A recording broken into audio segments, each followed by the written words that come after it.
Alhamdulillah, hari ini kita sudah menginjakkan kaki kita di bulan Ramadan di hari yang keberapa ini? Ya, ada yang 5, ada yang 6. Ya, mau mana sama aja. Ya, sebab kata Nabi, sumu li ru'yatikum waftiru li ru'yatikum. Puasalah kalian berdasarkan hasil ru'yat kalian, dan berbukalah kalian berdasarkan hasil ru'yat kalian pula. Nanti ada yang 29, ada yang 30. Gak jadi masalah, perbedaan-perbedaan seperti ini biasa. Nah, kita udah melaksanakan puasa sampai sejauh ini, sampai di tahun-tahun usia kita ini ya.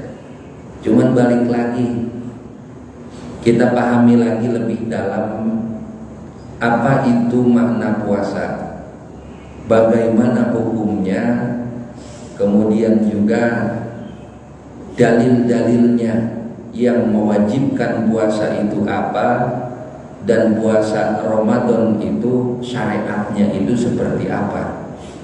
Nah, ini tugas saya dibatasi sampai segitu, dikasih waktu 30 menit. Cukup nggak cukup kita cukupin, insya Allah cukup gitu. Ya, yang pertama at-ta'rif, pengertian daripada puasa.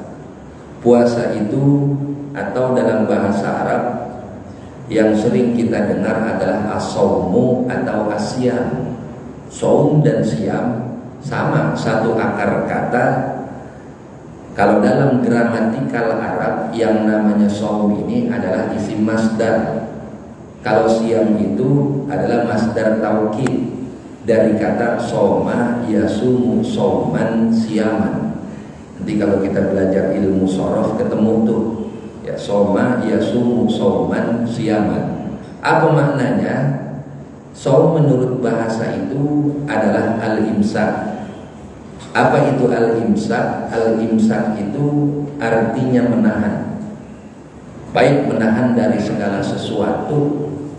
Bapak lagi kajian begini, perut mules, habis sahur, santap sahur rada pedas, perut mules, mau buang angin gak enak. Tadi habis makan telur, habis makan hati, ya bau aromanya nggak sedap kalau saya buang di sini, kata bapak. Maka bapak tahan. Nah, menahan bapak daripada buang angin itu menurut bahasa adalah al-imsak.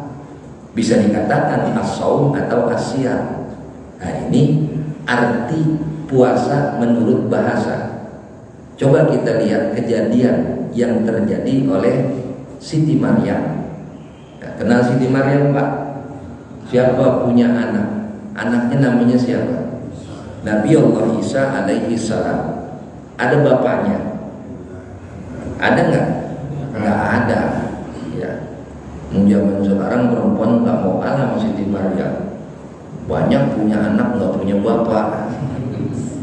Alasan yang ngikutin Siti Maryam, ya na'udzubillah. Semoga keturunan kita dilindungi oleh Allah dari hal-hal yang demikian.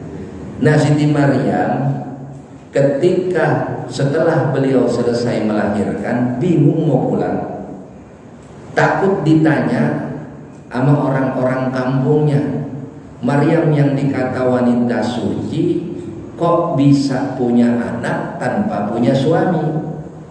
Maka kata Siti Maryam begini, inni nadartu lirrahmani sauman. Saya nazar kepada Tuhan, kepada Allah Zat yang Maha Rahman, sauman, agar saya menahan. Menahan apa? Saya kagak bakal mau bicara kepada orang-orang kampung nanti yang nanya saya. Akhirnya ketika beliau pulang bawa anak, ditanya oleh orang-orang kampung, wahai Maryam, ini siapa yang kau bawa? Maryam gak jawab karena beliau udah nazar kalau beliau gak akan mau bicara sama orang-orang. Akhirnya Sayyidatuna Maryam cuma nunjuk aja begini. Ini bayi dia bawa. Kemudian ditanya oleh orang, Maryam nunjuk. Itu anak siapa? Begitu aja udah. Kalau bahasa kita, nih ente tanya nih sama nih anak. Maka saat itu Nabi Allah Isa bilang, qala inni abdullah ataniyal kitaba wa ja'alani nabiyyan. Dan salah satu mukjizatnya Nabi Allah Isa dapat berbicara saat beliau masih bayi. Kata Nabi Allah Isa, inni abdullah, saya adalah hamba Allah, ya, bukan anak Allah tapi hamba Allah. Ya, inni abdullah, saya adalah hamba Allah. Ataniyal kitab, Allah memberikan aku kitab. Wa ja'alani nabiyyan, dan Allah akan menjadikan aku sebagai nabi. Itu jawabnya Nabi Allah Isa. Tapi bukan itu yang akan kita bahas pada kesempatan ini, ya. Yang mau saya titik beratkan daripada perkataan itu, perkataannya Sayyidatuna Maryam adalah, Maryam bilang, ini nadartu lirrahmani shauman. Jadi Sayyidatuna Maryam menahan diri daripada berbicara. Maka puasa atau shaum menurut bahasa artinya adalah al-imsaku, menahan diri minal muftirati au minal akli au minal kalami, dari segala sesuatu yang dia mau menahan diri daripada berbicara, menahan diri daripada makan dan lain sebagainya. Ini menurut bahasa yang namanya puasa. Nah, kemudian yang kedua, puasa menurut istilah. Udah 10 menit nih. Puasa menurut istilah, ya, para ulama mendefinisikan bahwasanya puasa itu adalah al-imsaku anil muftirati min tulu'il fajri ila ghurubisy syamsi biniyatin wa syara'ita. Yang namanya puasa adalah menahan diri minal muftirati, dari segala hal yang dapat membatalkan puasa. Nanti kalau kajian fikihnya sama Kiai Yusri dah urusannya, ya. Hal yang dapat membatalkan puasa, ya ulama ada yang mencantumkan 10, ada yang mencantumkan 8, mau 8 mau 10 sama aja, dia juga, cuman diperinci lagi kalau 10. Dari kapan? Min tulu'il fajri, dari mulai terbit fajar. Ya, kita mulai sahur, berhenti kita nyaur, masuk larangan untuk kita makan dan minum kan beduk subuh, masuk waktu subuh, itu tulu'il fajri. Sampai kapan? Ila ghurubi syamsi, sampai terbenamnya matahari. Ntar beduk maghrib udah boleh kita buka. Cuman di sini kategorinya biniyatin makhsusatin, dengan niat yang khusus. Jadi yang namanya puasa itu harus disertakan dengan niat. Terkadang kan begini, orang sebagai contoh, ada orang mau dioperasi, kata dokter begini, bapak mau dioperasi, kata dokter, Pak, nanti bapak puasa dulu ya selama 12 jam. Nah, puasa yang kata dokter ini bukan puasa yang kita maksud, itu mah puasa lugatan. Puasa menurut bahasa, bapak harus tahan diri dulu daripada makan dan minum. Ada ganjarannya? Nggak ada. Itu syarat dari dokter. Agama syaratnya nggak begitu. Dalam puasa Ramadan harus disertai dengan niat. Kapan baca niatnya? Niatnya itu mulai dari malam hari. Nah, dalam masalah niat ini juga terjadi perbedaan pendapat. Orang yang mazhabnya Syafi'i, ya maka niatnya harus dilaksanakan setiap hari. Karena kata Imam Syafi'i, yang namanya puasa itu adalah ibadatun mustaqillatun, ibadah yang terpisah antara satu hari dengan hari yang lainnya. Ya, kita kan habis nyaur kemudian puasa, beduk maghrib batal nggak? batalin kan, maka nggak nyambung, nggak kayak sholat. Kalau sholat kan biar kata sholat subuh 2 rakaat, antara rakaat yang satu dengan rakaat yang kedua kan kita gak baca niat lagi. Karena apa? Karena sholat tersebut merupakan satu kesatuan ibadah. Nah kalau puasa setiap harinya itu terpisah. Nah maka Imam Syafi'i mensyaratkan niat itu harus ada dan menjadi rukun dalam mazhab Syafi'i. Niat itu harus dibaca setiap harinya. Beda dengan mazhab Malik. Kalau mazhab Maliki cukup niat di malam pertama saja. Saya niat berpuasa 1 bulan penuh di bulan Ramadan ini karena Allah Ta'ala. Bacanya kapan? Kemarin di awal Ramadan. Menurut mazhab Syafi'i sunnah tuh. Hukumnya kita baca niat puasa 1 bulan penuh seperti mazhab Maliki di malam pertama. Nah kemudian dengan syarat-syarat tentunya. Yang namanya puasa ada syarat-syaratnya. Nanti ada syarat wajib, ada syarat sah. Syarat wajibnya Islam, kemudian balik. Ini udah, saya yakin kan semua yang ada di sini mah Islam semua, ya.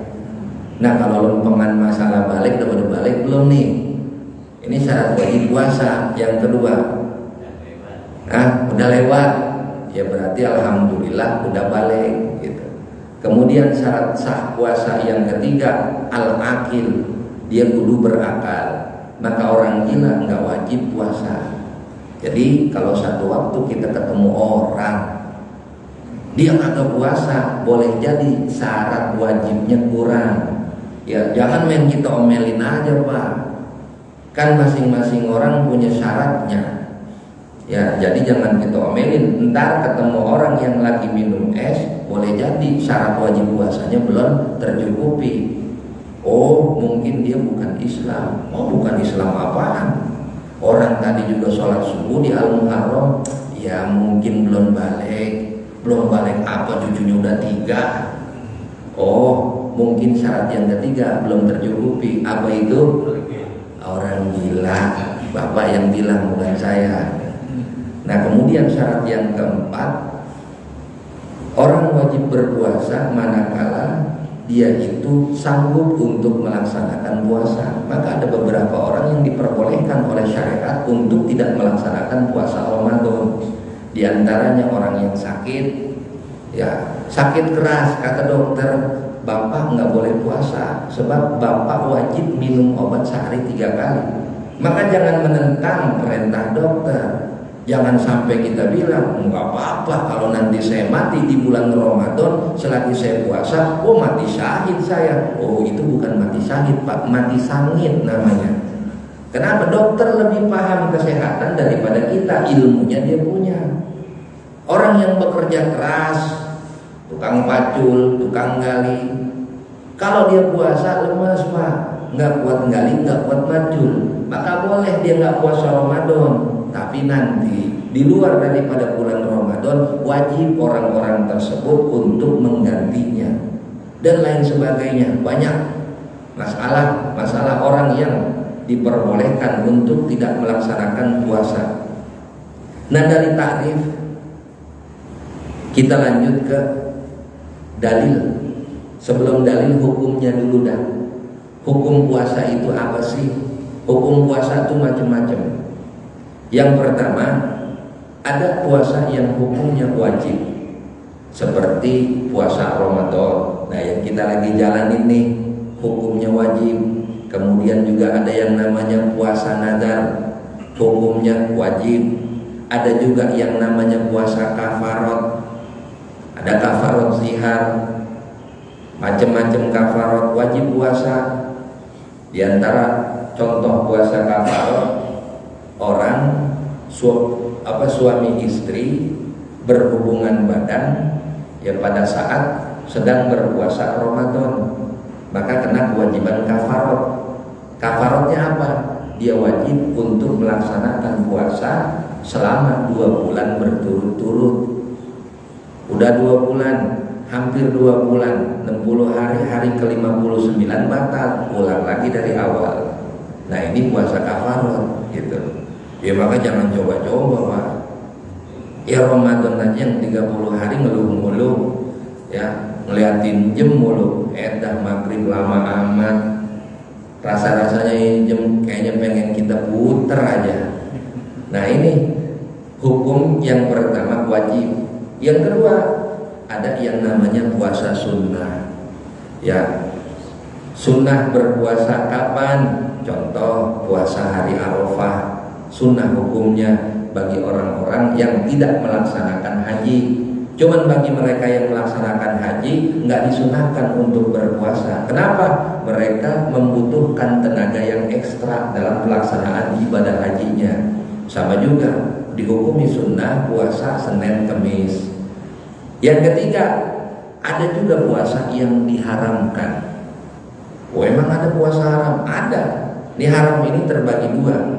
Ada haram zati dan haram aridi. Haram zati ya emang dari sononya haram, syariat melarang. Mana contohnya? Contoh puasa di 2 hari raya, 1 Syawal, 10 Zulhijjah, kan hari raya, maka diharamkan untuk berpuasa. Coba lihat dulu, ini kan ya kayak kita kan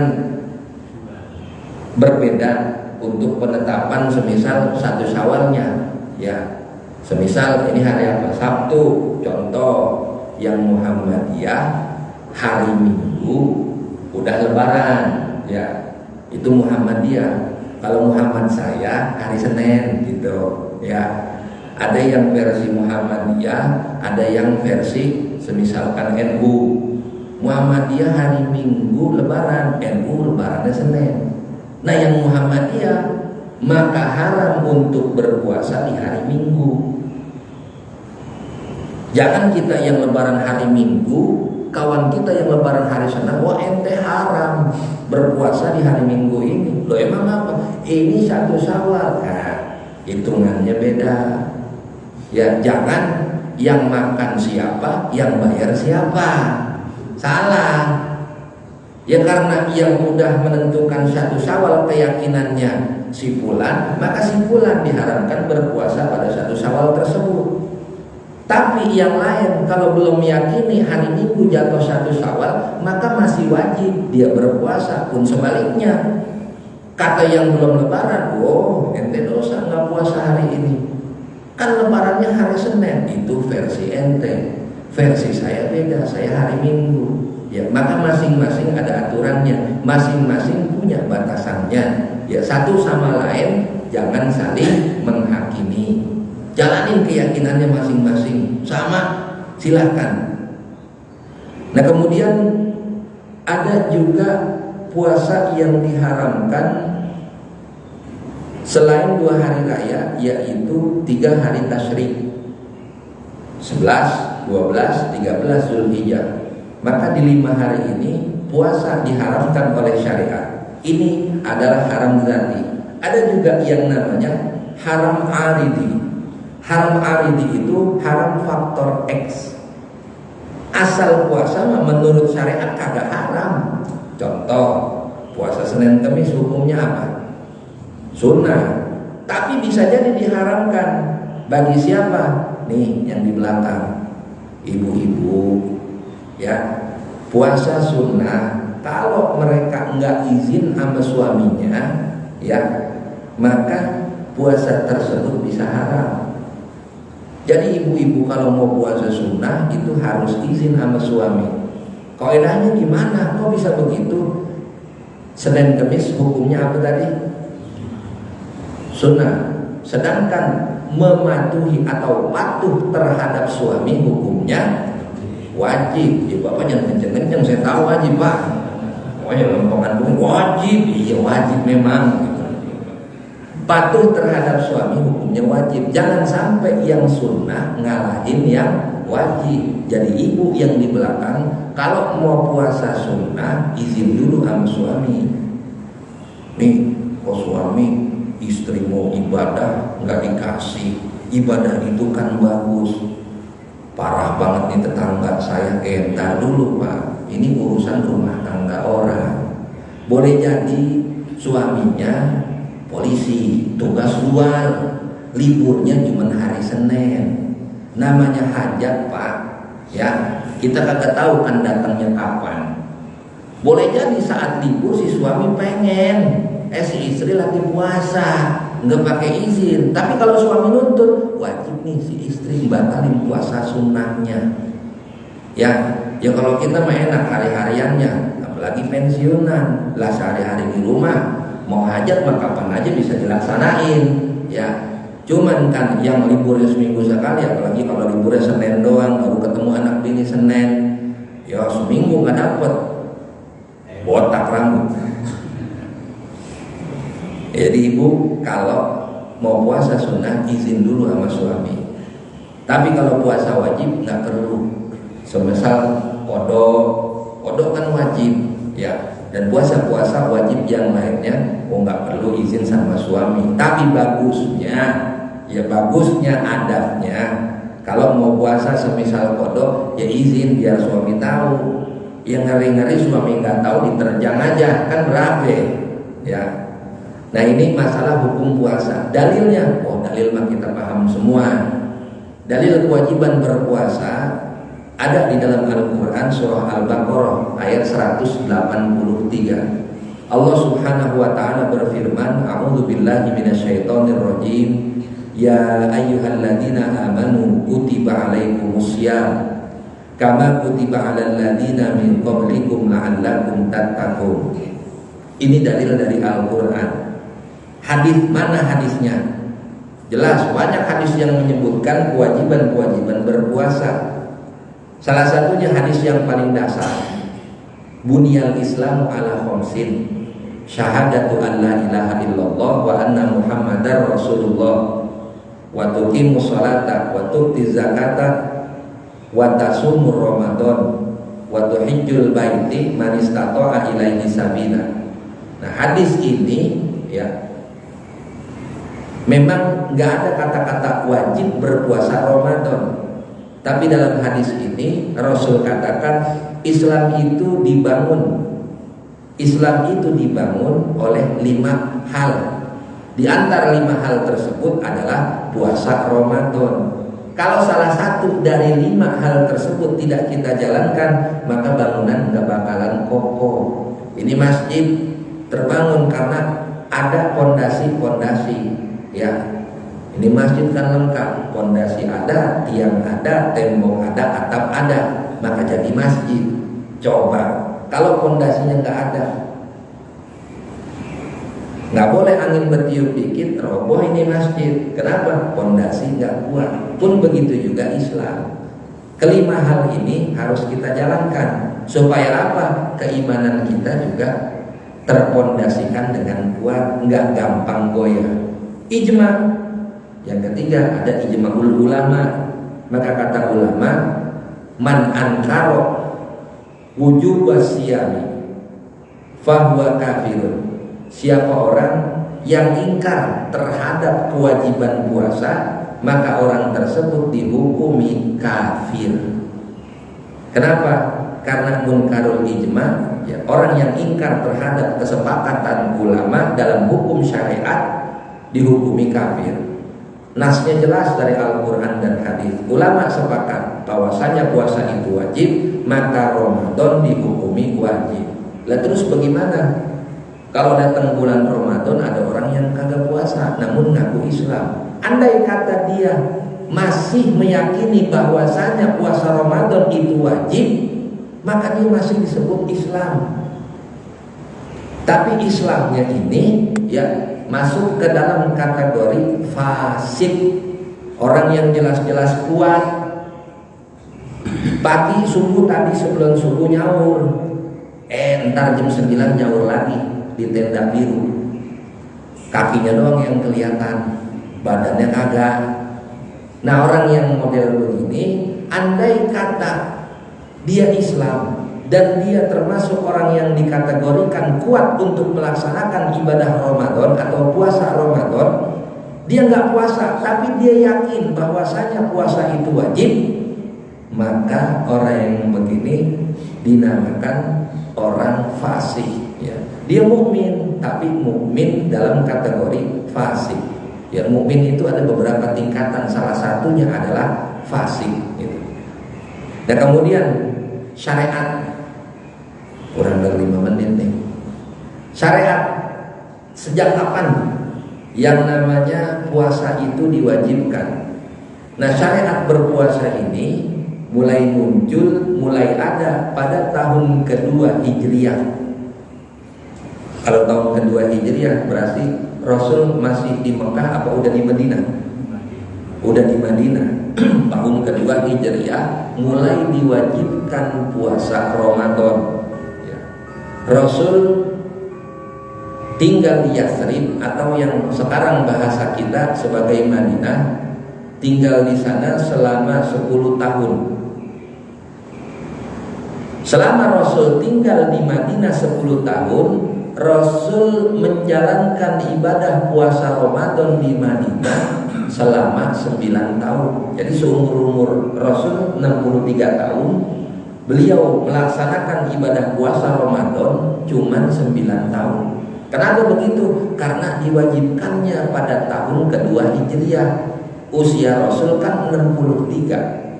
Ya, di Madinah Rasul cuma 10 tahun. Tahun pertama di Madinah belum ada kewajiban untuk puasa Ramadan. Baru tahun kedua Hijriah puasa Ramadan itu diwajibkan. Dan selama 9 tahun Rasul berpuasa, cuma 1 tahun yang di tahun tersebut Rasul laksanakan puasa Ramadan selama 30 hari. Sisanya 29 hari. Kok bisa begitu? Sumu li ru'yatikum waftiru li ru'yatikum, kata Rasul.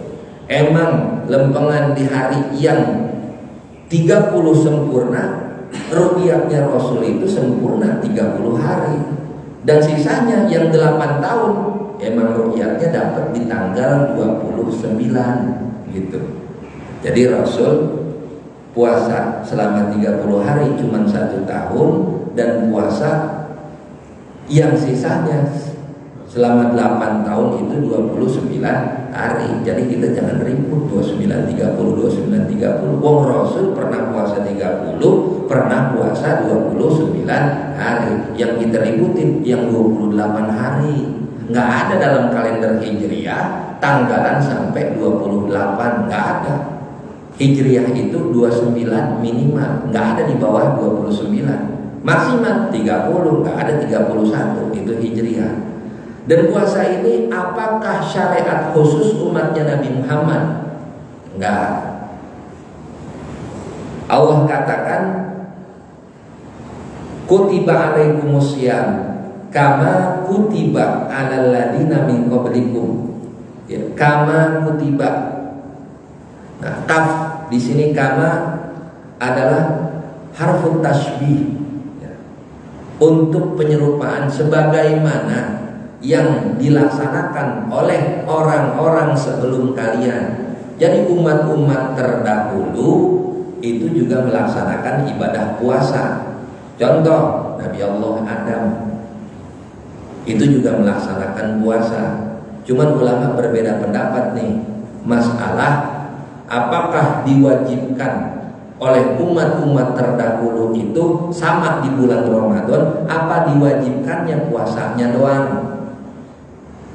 Imam At-Tabari dalam tafsir At-Tabari ya itu mengatakan yang pertama, wajib puasanya umat-umat terdahulu juga diwajibkan sama seperti umat kita, tapi bukan di bulan Ramadan. Contohnya Nabi Allah Adam, wajib Nabi Allah Adam ketika beliau turun ke bumi itu kulitnya terbakar sampai menghitam. Nah, kemudian Nabi Allah Adam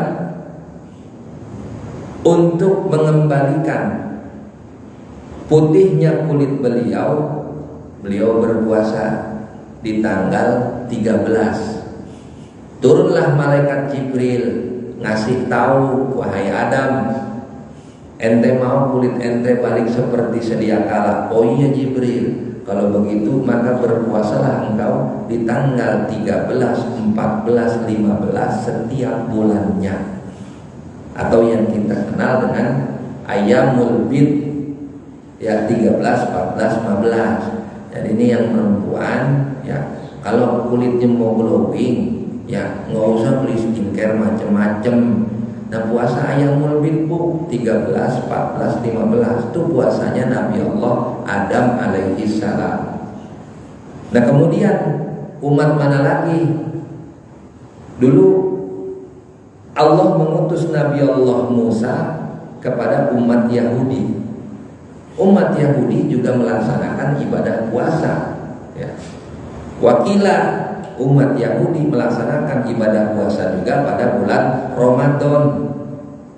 Dan satu kaul mengatakan Yahudi mah puasanya pada tanggal 10 Muharram atau hari Asyura. Rasul ketika sampai ke Madinah, mereka orang-orang Yahudi sedang berpuasa. Rasul tanya, ente puasa apaan pada? Oh kami puasa pada tanggal 10 Muharram ini adalah wujud syukur kami kepada Tuhan karena terselamatkannya Musa daripada kejaran Fir'aun. Apa kata Nabi? Saya Muhammad lebih berhak terhadap Musa daripada kalian. Lah maka pada saat itu kaum muslimin diperintahkan oleh Nabi untuk berpuasa pada tanggal 10 Muharram. Kemudian Nabi Allah Nuh sama, begitu banjir datang, beliau naik ke kapal, selamat dari banjir yang menerjang, turun dari kapal. Nabi Allah Nuh mewajibkan kaum-kaumnya beserta hewan-hewan yang beliau bawa untuk melaksanakan ibadah puasa sebagai wujud syukur. Ya maka agama-agama samawi dari dulu yang dibawa oleh nabi-nabi terdahulu memang mewajibkan puasa untuk umat-umatnya. Lantas apa bedanya sama kita? Dulu nabi-nabi terdahulu itu melaksanakan puasa bukan cuma dari bedug subuh sampai bedug maghrib, tapi umat terdahulu melaksanakan ibadah puasa bedug subuh, bedug maghrib boleh buka, rabi isya silahkan tidur, tapi mulai lagi puasanya terus saja begitu setiap hari. Nah awal-awal Islam dibawa oleh Nabi Allah Muhammad Sallallahu Alaihi Wasallam. Nah puasa modelannya sama seperti umat terdahulu. Awal-awal puasa di tahun 2 Hijriah, puasa itu sama. Jadi bedug maghrib boleh buka, tapi habis isya puasa lagi. Tapi banyak yang melanggar aturan tersebut. Maka Allah turunkan tuh Al-Baqarah 187. Wahillalakum lailatas syiyami arrafatu ila nisaikum. Kata Allah, dihalalkan bagi kalian arrafatu ila nisaikum, ya, bergaul dengan istri-istri kalian di malam-malam Ramadan. Dulu sahabat mikirnya, waduh, ini kalau siang kagak boleh, malam kagak boleh, 1 bulan kagak boleh, wah bisa rontok rambut. Akhirnya datang yang namanya keringanan. Allah berikan keringanan tersebut, maka dijadikan puasa Ramadan itu yang diwajibkan min tulu'il fajri ila ghurubis syamsi. Nah ini adalah syariat puasa yang kita jalankan sejak zaman Nabi sampai saat ini. Nah inilah apa yang dapat saya sampaikan pada kesempatan pagi hari ini. Semoga ada manfaatnya. Mohon maaf apabila terdapat banyak kesalahan, baik dari sisi bacaan ataupun penjelasan yang saya berikan. Adapun sesuatu yang benar tentunya merupakan bimbingan dari Allah Subhanahu wa taala. Wa sallallahu ala sayyidina Muhammadin wa ala alihi wa sahbihi wasallam. Walhamdulillahirabbil alamin.